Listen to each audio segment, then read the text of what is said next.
crowded courtroom, one envelope held the power to rewrite a little girl's entire life. For 2 years, Bryant Portis had paid child support for a child he said he barely knew. It started about 2 years ago. I started paying child support, $75 for this baby, and I never knew. A child he had only seen 4 times. Her mother, Jasmine, insisted there was no question. Her aunt backed her up. Bryant's mother believed her son had been trapped in a story that never made sense. And standing in the middle of it all was 2-year-old Ava, a little girl waiting for the truth adults had been avoiding since before she was born. The courtroom was already tense before anyone said a word. Bryant Portis stood beside his mother, both of them carrying years of frustration on their faces. Across from them stood Jasmine Middlebrooks, the mother of little Ava, with her aunt by her side. Everyone had come for the same reason, but not with the same hope. Bryant wanted the DNA test to prove he was not Ava's father. Jasmine wanted the test to prove he was. Judge Lake looked over the case and made the situation clear. Bryant and his mother had petitioned the court because Bryant believed his life had been damaged by a child support order for a baby he was never sure belonged to him. Jasmine, on the other hand, said she was tired of his denial. If the results proved Bryant was Ava's father, she expected him to finally step up. Bryant explained that everything started nearly 2 years earlier. He had been ordered to pay child support, $75 every 2 weeks, without ever taking a DNA test. That statement hit the courtroom immediately. Judge Lake stopped him.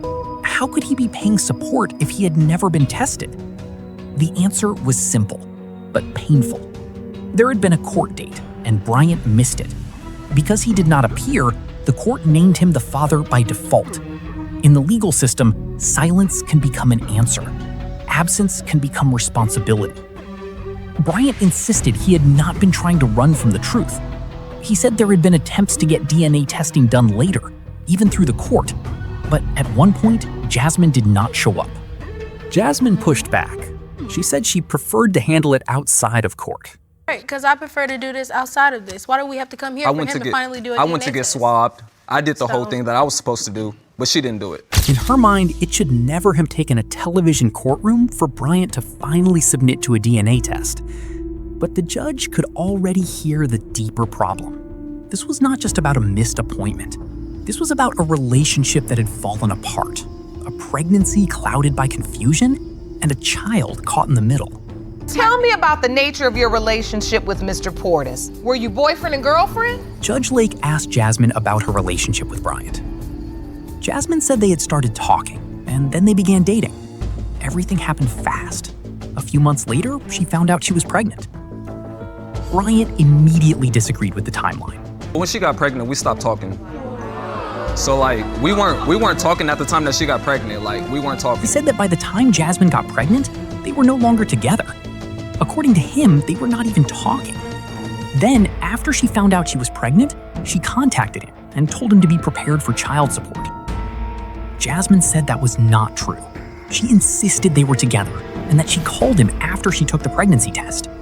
Then Bryant revealed the reason his doubts had taken root so deeply. No, we weren't, because I found out that she had another boyfriend. Okay, wait. He said he found out Jasmine had another boyfriend. He had seen her on Facebook with another man. When he asked who the man was, Jasmine told him it was someone she used to talk to. But Bryant did not believe the man was completely in the past. Then came another detail that changed the atmosphere in the room. Bryant said Jasmine had sent that other man a letter after she became pregnant. Wait a minute. I sent the guy a letter telling him that I was pregnant, letting him know what was going on. The courtroom reacted. Jasmine admitted she had sent the letter. She said she wrote to the other man to tell him she was pregnant and explain what was going on. Judge Lake leaned into the confusion. This was exactly why the story did not make sense. Jasmine was saying Bryant was the father, but her first instinct had been to contact another man. Jasmine explained that the other man was her ex. They had dated before Bryant. Then he went away and they broke up. After that, she began dating Bryant. But the timeline remained messy. He went away, you all broke up, then you started dating Mr. Portis. Yes. How soon after you and Mr. Portis started dating did you find out you were pregnant? A month or two later. Jasmine said she found out she was pregnant a month or two after she started dating Bryant. That month or two became important because in paternity cases, small windows of time can change everything. Jasmine's aunt tried to clarify what she knew. She said that when Jasmine first found out she was pregnant, the only person the family knew about was the ex. Bryant was not even part of the story they understood at the time. Judge Lake pressed harder. Who did Jasmine originally say was the father? Her aunt finally answered. I took her to the hospital. She found out she was like a month pregnant. The other guy that they're talking about, a letter did go out to him, and she told him that she was pregnant and he's not the father. The ex. That moment landed heavily. Jasmine reacted with shock and anger, but the truth had surfaced. At least at first, the people closest to her believed the ex was the baby's father. Bryant's mother, Miss Trent, grew more emotional as the story unfolded. She felt Jasmine had never been honest and had kept the baby away from Bryant's family. Jasmine, in return, felt Miss Trent was defending her son instead of encouraging him to do the right thing. The argument escalated. Voices rose. Accusations flew back and forth. Jasmine snapped at Bryant's mother. Bryant told her not to disrespect his mom. Judge Lake brought the room back to order. She reminded Jasmine that even if she disagreed, there had to be respect. This courtroom was not about pride. It was about truth. And most importantly, it was about Ava. The judge spoke directly to Jasmine's pain. She said when young mothers lash out, it often comes from hurt, fear, disappointment, confusion, and the weight of raising a child without stability. But the courtroom was the place where masks had to come off. Everyone needed to stand in the truth, no matter how uncomfortable it was. Then Judge Lake turned to Bryant. Why had he shrugged off the pregnancy? Why did he not go to doctor's appointments? Why was he not at the birth? Bryant said the ex had contacted him on Facebook. The message shook him. The ex asked if Jasmine had Bryant on child support. Bryant said yes. Then the ex told him that was crazy because he was taking care of Jasmine too. To Bryant, that confirmed what he had feared all along. Another man was present. Another man was acting like the father. Another man was there in ways Bryant was not. Judge Lake asked Jasmine who was with her when Ava was born.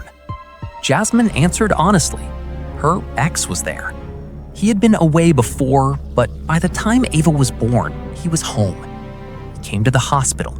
He held the baby. Jasmine said he stepped up. To Bryant and his mother, that only made the story look more suspicious. If Jasmine knew Bryant was the father, why was the ex in the delivery room? Why was Bryant absent? Why did the ex begin acting like a father figure? Jasmine said Bryant had wanted nothing to do with her or the pregnancy. She said he had the chance and chose not to be involved. Bryant said that was because Jasmine told him to stay away. But Bryant did stay away.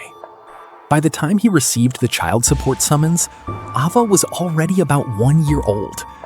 Until then, according to him, he had been left outside the child's life. And even after the support order, he had only seen Ava 4 times. His mother had never seen her at all. That was the wound beneath all the shouting. Miss Trent was being told to be a grandmother to a child she had never been allowed to meet. Jasmine felt that if the family cared, they should have pushed harder for Bryant to take the test and claim responsibility. Both sides felt wronged. Both sides felt abandoned. But Ava was the only one who had no choice in any of it. Judge Lake then addressed Bryant's missed court date. Bryant admitted he had been inexperienced with the legal system.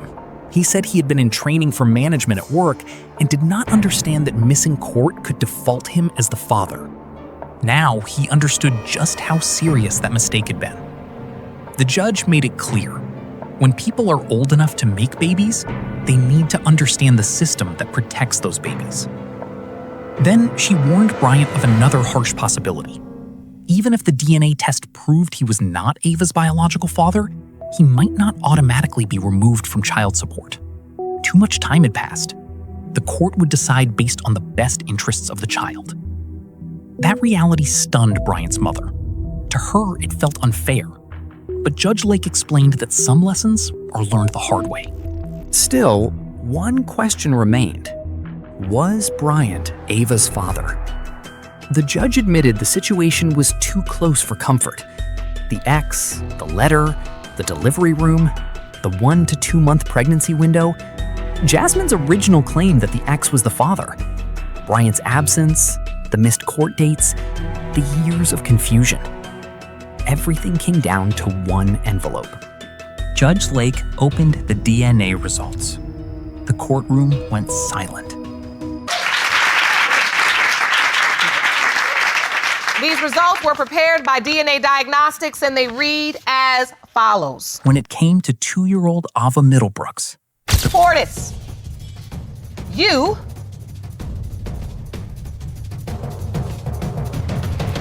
are the father. the court had determined that Bryant Portis was her father. The room erupted. Jasmine cried and said, "I told you." Bryant lowered his guard. The little girl he had doubted, the child he had barely seen, was his daughter. Jasmine said the results brought relief. Now Ava would know. Judge Lake told her the truth plainly. There had been real reason for doubt. Jasmine had played both sides because she was scared and unsure, hoping one of the men would be the father her child needed. But now the truth was no longer hiding. Bryant had missed 2 years of Ava's life, but he still had a chance to begin again. Judge Lake asked Jasmine if Bryant and his mother could meet Ava in chambers, With the judge present, Jasmine agreed, because Ava deserved both sides of her world. Sometimes the truth hurts before it heals, but once it is known, the real question becomes, what will you do with it? If you were Bryant, how would you begin rebuilding those lost years?